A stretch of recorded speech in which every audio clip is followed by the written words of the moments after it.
So when we talk about nutrition and performance, one of the biggest things here that I like to talk about, is blood sugar management.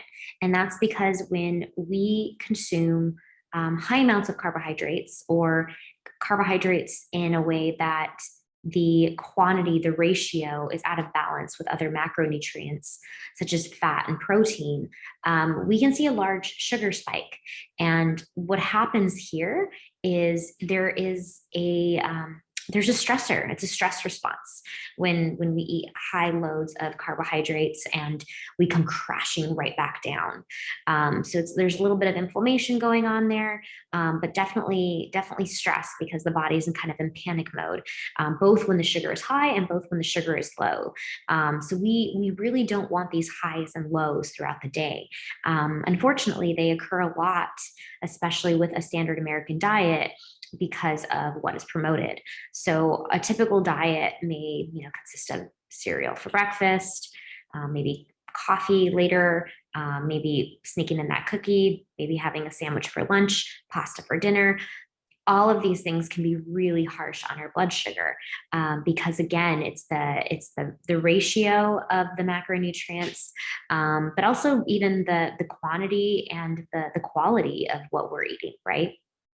So instead of this roller coaster going up and down all day long, we really want to stabilize the blood sugar. And so this is what I'm going to be talking about today and teaching you guys how to do, because this is the most impactful thing you can do using food to control stress. So once you know how to balance your blood sugar throughout the day, and making choices that are going to suit that outcome, you're going to see a lot less inflammation happening in your body, and it affects everything. It affects your mood, it affects your energy, it affects your sleep, your performance in terms of exercise. But this is definitely, I think, a really big topic to touch on when it comes to diet, nutrition, and stress. Okay. So substances that cause stress, there are many of them out there. These are just a few. This is not a comprehensive list. However, we know that because, again, the role that blood sugar plays in stress, concentrated sugars for sure can be, can form a environment where stress can go rampant. Caffeine can also be extremely stressful to the body. Caffeine is also something that can dysregulate blood sugar. Anything from nicotine to alcohol, these are substances that have a healthy response for the body. So of course, these are also going to cause the body to go under stress, release high amounts of these hormones that we've been mentioning, that can cause further inflammation. So also allergenic foods, food sensitivities, anything like that people may or may not be aware of, can definitely heighten stress in the body, again, producing certain chemicals that can stimulate the adrenals to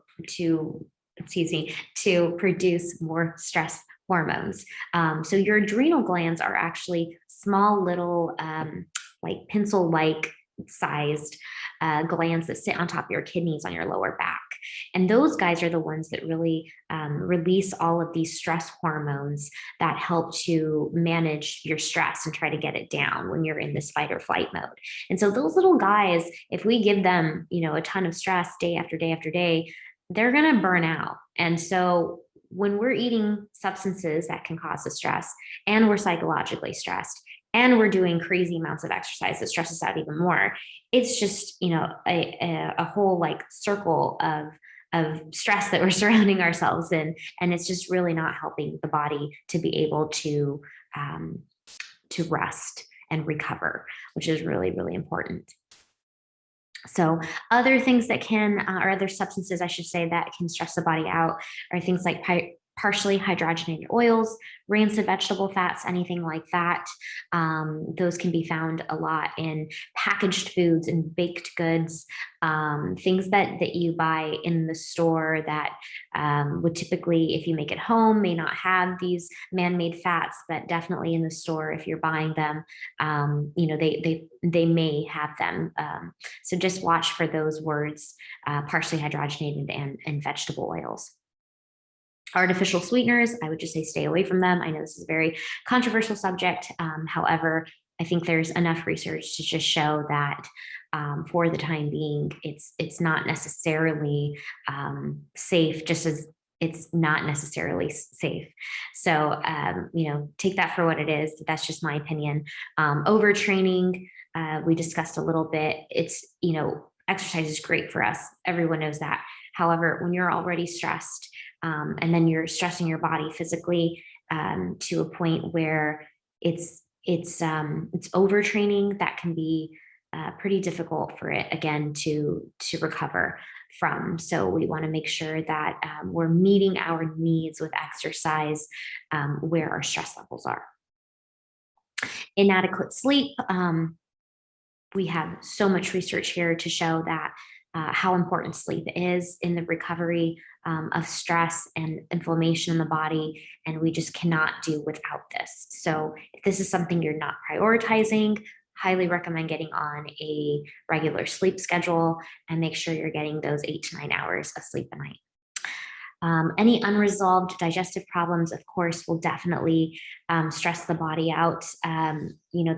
There's research, everything from the microbiome, bacteria imbalances, everything from not digesting food properly, which can lead to malnutrition, because if we're not breaking down our proteins or our fats, and we're not digesting these fat soluble vitamins, or the list kind of goes on. So if we're not digesting properly, we're not getting any benefit from the food that we're eating. So that's the bottom line there. When we're talking about neurotransmitters, these are a type of chemical messenger which transmits signals across a chemical synapse from one neuron to another.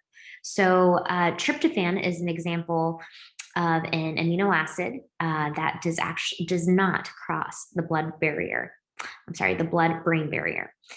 So it actually needs additional help. So studies have shown that carbohydrates can help tryptophan get into the brain to actually produce more serotonin. So serotonin is produced in the brain and the gut. It helps regulate mood and social behavior, appetite, digestion, sleep, memory, even sexual desire and function. So serotonin is like this feel-good hormone. And the only way we can create serotonin is if we are eating amino acids. Amino acids are what we find in proteins, but not all food that has protein has the same amino acids, which is why it's really important to get a variety of protein in our food so we get a full spectrum of amino acids. So again, tryptophan is present in most protein-based foods or dietary proteins, but it can be found in oats and milk and yogurt and cottage cheese, red meat, eggs, fish, poultry, chickpeas, legumes. The list kind of goes on. It's pretty plentiful, but again, it's harder to convert, which is why we want to make sure that we're also eating a little bit of carbohydrates, not too much to spike our blood sugar, but just enough so that it does help to form that serotonin. So dopamine is another neurotransmitter that is produced in the gut, 50% in the gut, and it contributes to feelings of pleasure and satisfaction, and that's part of our reward system. So the precursor to dopamine is tyrosine. So again, tyrosine is another amino acid found in dietary proteins that help to form dopamine. So again, you cannot find these directly in foods in terms of the neurotransmitters themselves. You have to make sure that protein is part of your diet to be able to make these neurotransmitters that help to create these feel-good hormones. So a lot of people don't recognize how important that is.